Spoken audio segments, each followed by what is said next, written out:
Chew myrrh now to soothe my throat.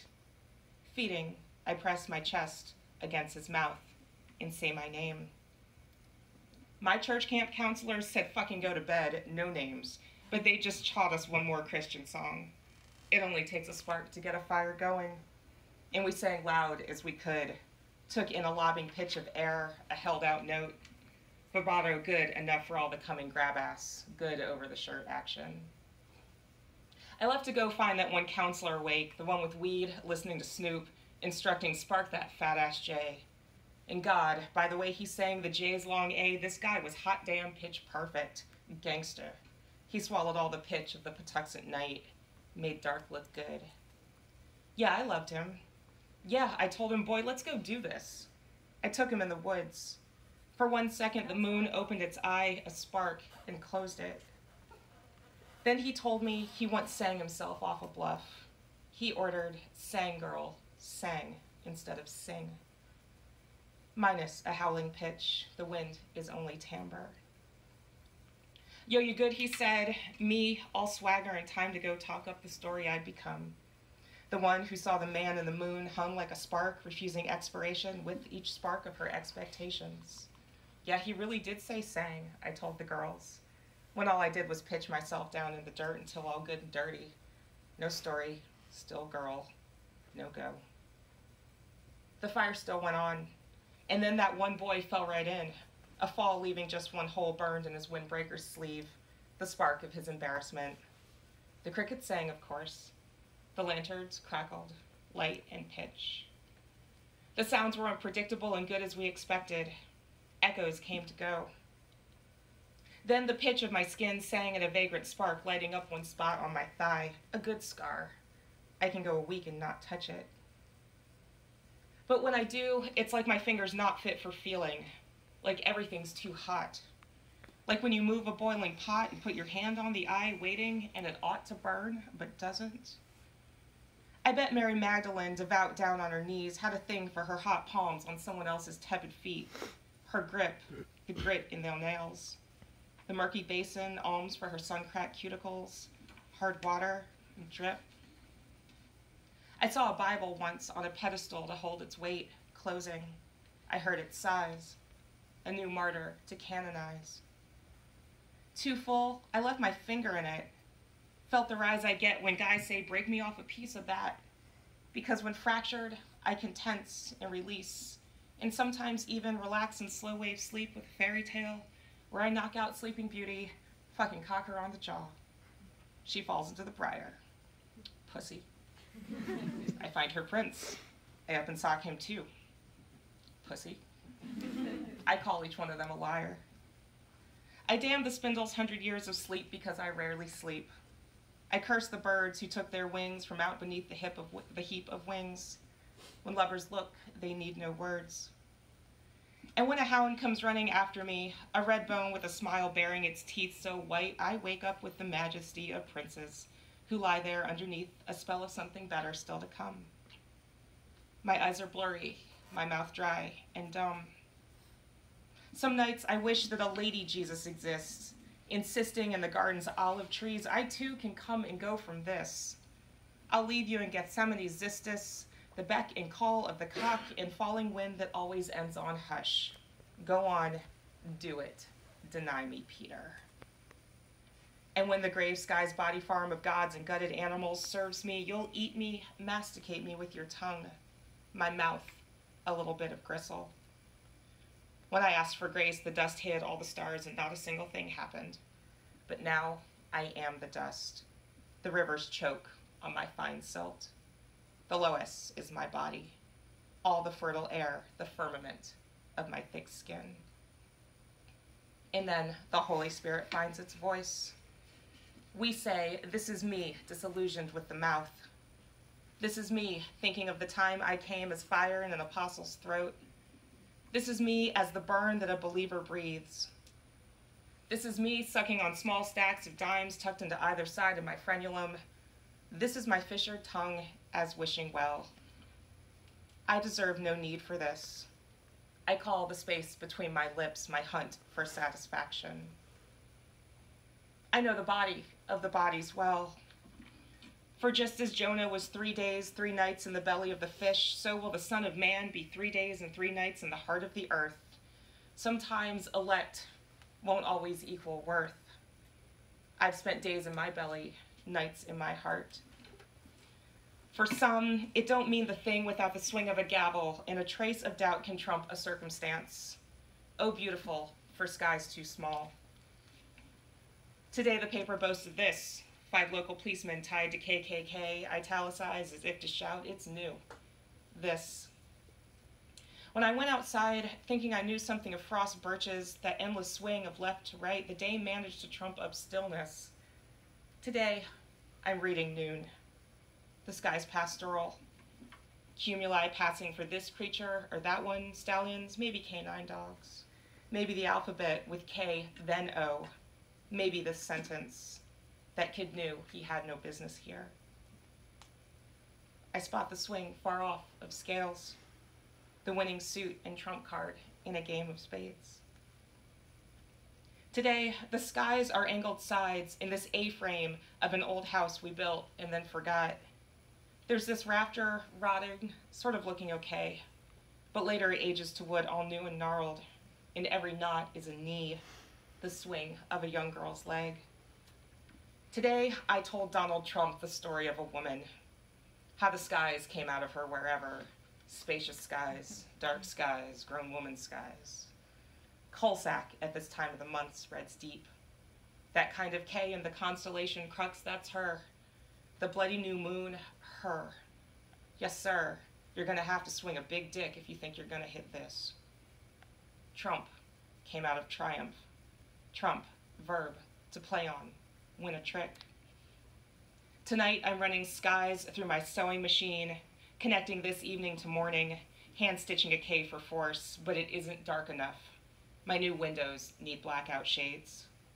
Tonight, the swing of things. Tonight, okay. If any world was ever new, ever. If swinging skies were wave, riptide, and spume.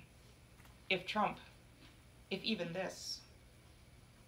Macon, Georgia, Miss Ellen Craft, the daughter of a slave and her white master, i.e. slaughter. She looks white enough to dress up like a man, i.e. sacrifice, and start the flight when her dark-skinned husband plays her valet, who's dark enough and convincing in the way he calls her Mrs. I wonder if she felt the pants on her thighs. Did she say why so soft? Or no soft can calcify? We have a chance to rectify, black women. Find your American girl, Kirsten. Bind her with butcher's twine. It's her fault all black dolls were ugly. You wished your hair would fall like that. Now put her in the trunk and sit on it. Light a grape swisher. Stomp it out. Swing by the Metro Mart to get some Chester fried chicken and ask the guy, yo, where the 40's at? So he can tell you how the Florida law won't give you more than 36, and you can say, well, fuck the man.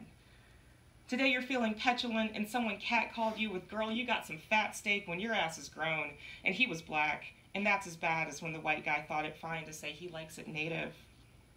Feel sated, lean back, always ride dirty. Say, officer, I'm sorry, but I'm just going to have to play it louder now. Go on and claim your steak. If you want harder, you should have to ask for it by name. What if I let my body testify even after learning that some select people can say grab them by the pussy? I, with my rights and privileges, there undo and elect to sew my labia closed, using a butterfly loop in Pantone's black 7 thread. It's then I'm most colored, bleeding. Now the man who said, you're black even down there, girl, says, say when, women. So I tell him I have never bled the bright red of a finch, but often I assume the brown body of a cactus wren, ass up, chest out, the strength enough to fly through a closed door, just bust inside where 10 flowers called evolvulus are hit with a merciless sun and refuse to wilt. They will their way through thirsty, thin bodies unfit for death like a black woman standing still. Apostle John saw the sun burn to a black dark as sackcloth made of hair. The moon was blood. Tonight, I'm covering my head like Cool G Rap said, in this red zone, so dead. This ain't no motherland, though fecund as fuck. Florida's the only time and place Florida's the only time and place I've said it's a black thing you wouldn't understand. Like I will never understand the love bugs fucking ass to ass, or a man standing his ground, shotgun in hand, shooting at cans like they're an unkindness of ravens. 7 years I have mothered this nature into a woman. The moon, her crevices, a tree, the sharpness of her tough skin split. I put a rock between my legs as if I'd birthed it or fucked it dry. And now I'm gonna let my nuts hang, Lord. Because between my legs, the eve of a day's coming darkness is stained with a word sounding something like a destination. When did we get to nigger? Just how far is it to nigger? I tell Lil' Kim that nothing makes this woman feel better than telling God, see my slow goddess, and my two fists, the same size as my beating heart. Same fist, the same size as my stomach. On an x-ray, the stomach's curve is more like a waxing moon than an organ, just a phase unchanging in the belly's sort of womb. Back at church camp, we would get out the Ouija board and try to levitate, smashing a flashlight in one cheek to make a ghost story turn horror.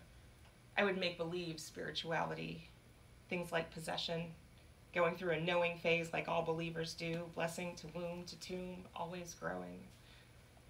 Tonight, I'm playing out Go Down Moses as if it'll levitate right off the turntable, or levitate higher, a disc remixing sky. To make the sky move would be sick, or really, like if anything happened. Maybe time could just be a phase. I press a flashlight hard against my womb, spreading my legs to see if white comes out. If only anything came slightly out of the ordinary, if only my skin would levitate, hover. I aspire to make the story of a woman who said sang as she rose like a field below a bluff, not a phase, a failed perception, but a real evening. There's womb in my throat now.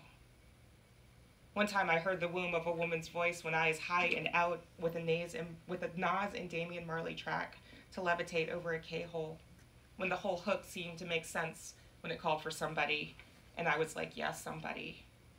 But I'd misheard the hook's key phrase. It was Sabali, taken from the womb of a foreign tongue, Bambara, patience. I'm out to start a movement. Night will levitate above my upper lip so I can't make my face out separate from the dark. So everyone, make like you actually saw me making love and crawling out of the dirt, that you saw my sex straight levitate off my body, and this is just a phase, grounded. I will not wear a Marracoon or the phrase the blacks, the go-to Halloween costume for Ivy Leaguers or the beleaguered blue gum, because 5-0, I see you. White House, we see you. That place will turn to just a storefront, gold and guns. A perfect certainty that a storm won't clean my sweating skin and all the rain can't muffle the sound of my blackness, or I do all things not through Christ who strengthens me, but I do all things through me. I see the exodus of light. Let there be black, never absorbing white. Let there be skin borne back on every scar and tear. Let there be no oceans or weaponware of tides raking the shores. Sister, stand there. I see the exodus of light. Let there be not afraid, for you are with the fair and mighty God of your own body. Stare. Be skin borne back on every scar and tear that undershirt, brother. Let us all bear our weight. Let there be loose, and then let there. I see the exodus of light, let there be evening with no morning, and I say we should all say the prayer of our own names at dawn and echo where. Be skin borne back on every scar and tear, a voice that's no longer trembling why, the air no longer drying on eyes closing on who, aware. I see the exodus of light. Let there be skin borne back on every scar and tear. Hold it, the angel Gabriel says. In my kitchen, those flowers, they're called Blew My Mind. Sometimes I wear the petals. Outside, a dark and empty heaven. Outside, a wind gone on about its blackness. Thank you.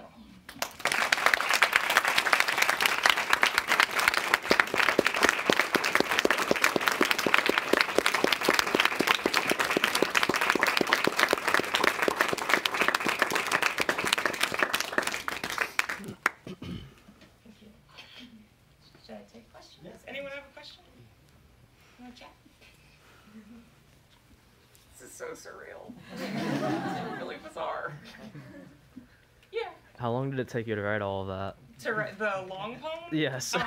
Well, I mean, if I trace it all the way back to sort of its beginnings, it was 2014 when it started, and that was I'm a super slow writer, so I was slowly going through it, and then it was about, I guess, August 2016, and it just kicked into high gear, and it was one of those things where I just wasn't in control of it. I feel like I had a taste of what fiction writers might feel when it's like this thing is like gnawing at your brain, and like you have this point that you want to get to, but you can't fucking get there. And that just sort of that fueled me to go through it. But I mean, it's been like 3 years really, but then sort of an intense amount of time after that. Yeah. Other questions? Yeah. So is that the full manuscript? No, Okay. I was lifting parts out of it. I decided that you guys didn't want to sit for all of this. It's like 50 single space pages. Nobody needs all that.